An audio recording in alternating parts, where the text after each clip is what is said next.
Hi everyone, my name is Natalie. Today I wanted to do a nonfiction related video talking about different ways to find nonfiction books you're interested in. So this is going to be sort of a tips and tricks list of ideas of how to find them, how to find the titles that you're particularly interested in.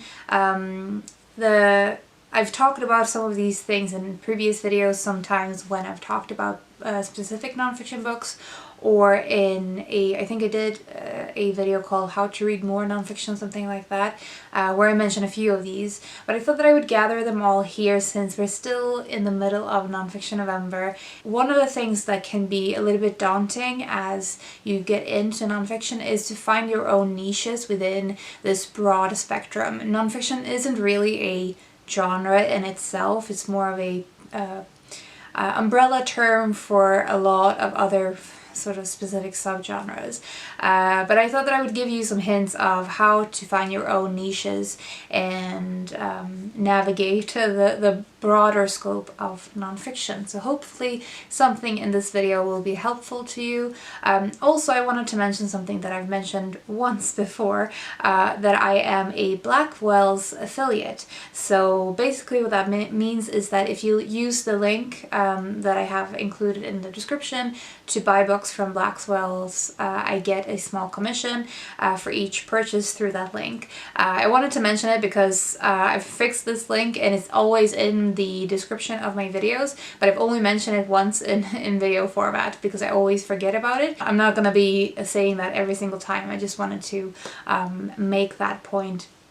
In case you wanted to support my book buying, then that is the way to do it. But without further ado, let's get into my tips. Okay, so a lot of these are probably going to be obvious to you, especially if you are a big nonfiction reader. But the first thing I have is, in a lot of books, towards the end of the book, of course, you have both the reference list and often you have either like a bibliography list or a suggested reading list. For example, sometimes suggested reading is even included in fiction books, like, let's see, yeah, like an author's note.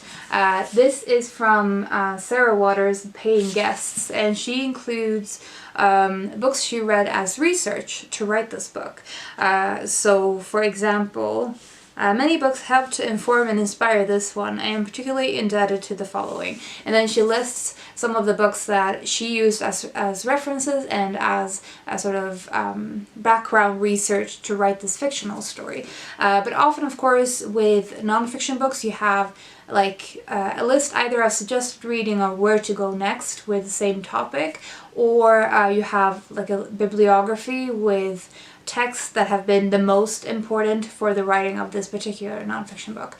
I find that almost always, if I've read a book with a topic I particularly love, there's almost always one, at least, book in that list at the end of the book that will spark my interest and that I will add to my to-read list. Another way to do sort of a similar thing but not actually read an entire book is a Wikipedia article. I know Wikipedia as an actual information source is there's mixed opinions about that, but I think one thing it is very valuable for is the references at the end. So for example, if you look up Shirley Jackson on Wikipedia, you will get a bibliography, obviously, from her own books, and then we have references, so that will obviously lead you both to scientific articles or other like newspaper articles, but also books, so that is always helpful.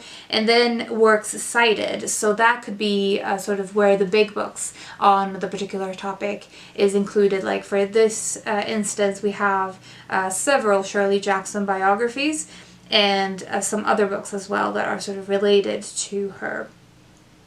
And even further reading is another sort of category there.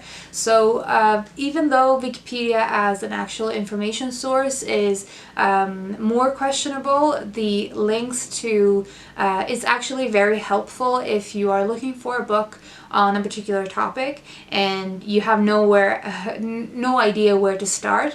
That could be a really good way to sort of get a author name to sort of start your search.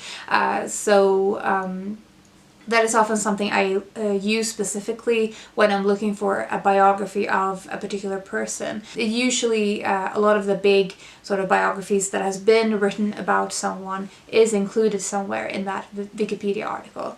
If it's someone who is well known, that is. Another way to find books, this obviously works both for fiction and nonfiction, is literary prices. But obviously with nonfiction, literary prices specifically targeting nonfiction. So one of my favorite literary prizes is the Wainwright Prize, which I've mentioned before. I did 1 year I reviewed all of the books on the shortlist. I attempted to do the same thing for the year after for the long list, and I didn't really succeed with that. But the Wainwright Prize is a prize given to nature and travel writing from the UK.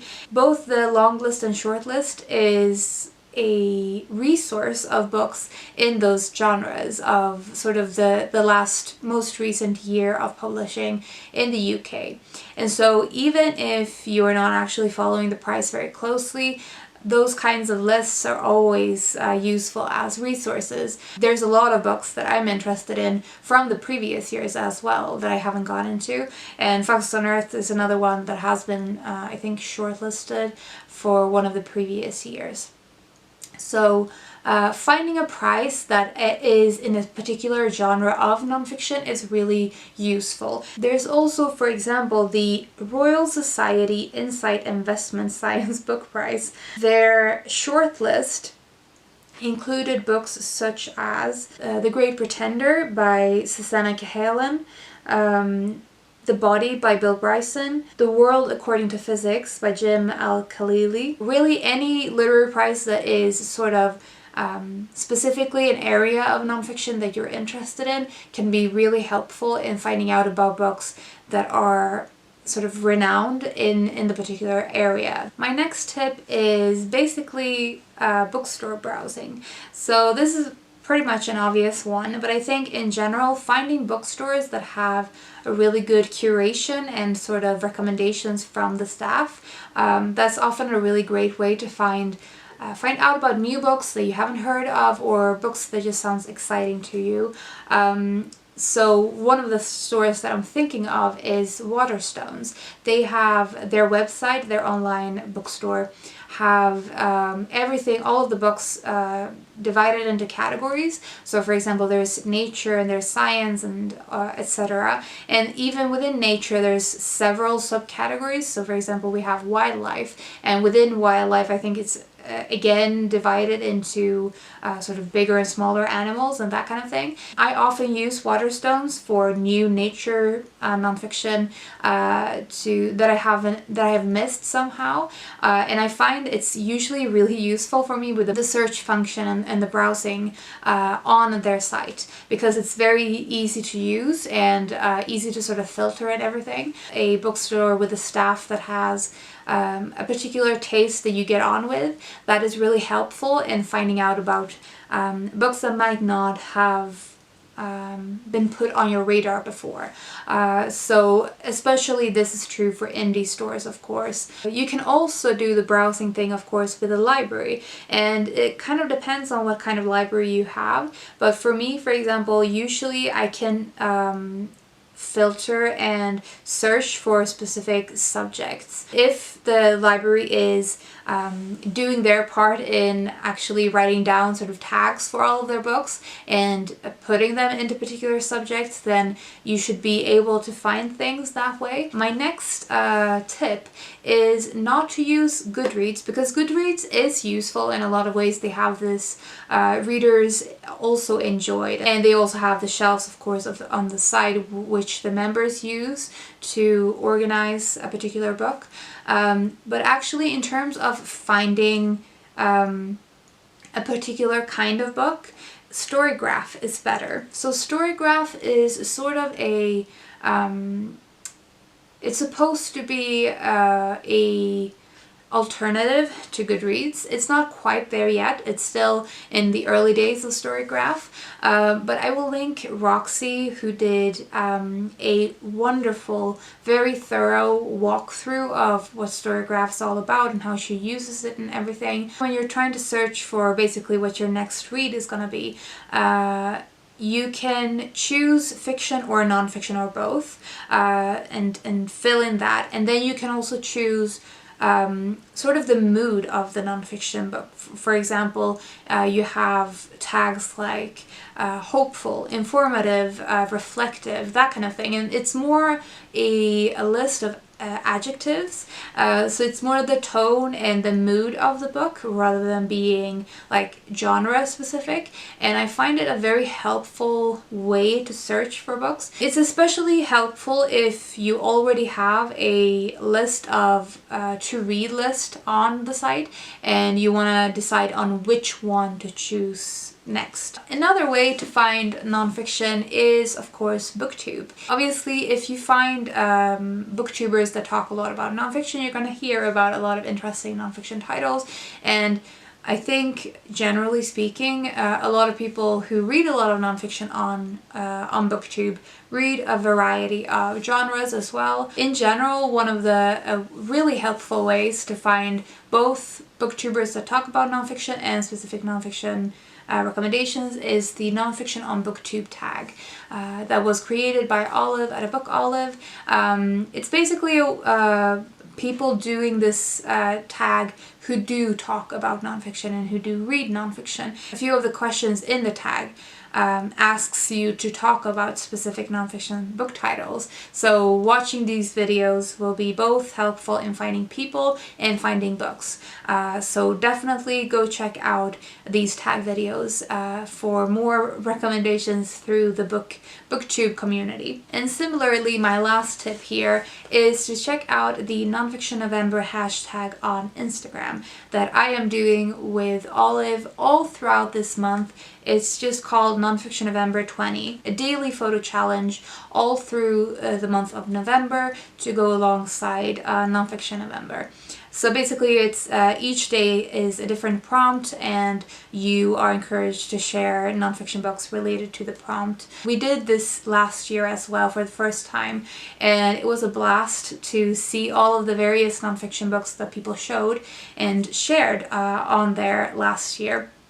So what I found with both years is that it's a great resource, because a lot of the time when you have these sort of, especially when you have 30 days to show off and talk about nonfiction, there's going to be a few days where popular titles come up and maybe you see the same titles come up over and over again on various people's Instagrams. But because it's so many days and so many different prompts, it usually means that a lot of sort of backlist and a niche specific topics and books come up through this. And so it's been super helpful in finding out about new books for me. I've been saving a lot of these posts to talk about more later in the month.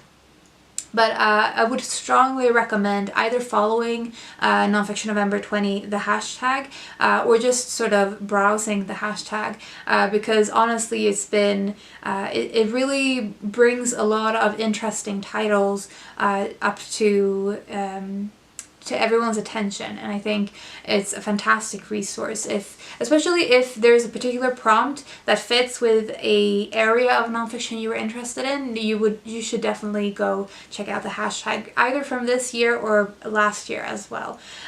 So those are my how to find nonfiction titles you're interested in tips and tricks. I hope anything of this is helpful to you. I think in general, if you already have a sense of the kind of areas you're interested in reading about, then it's much easier to find nonfiction. But if you are someone quite new to this genre, then you might be in a similar situation that I was when I first started reading nonfiction.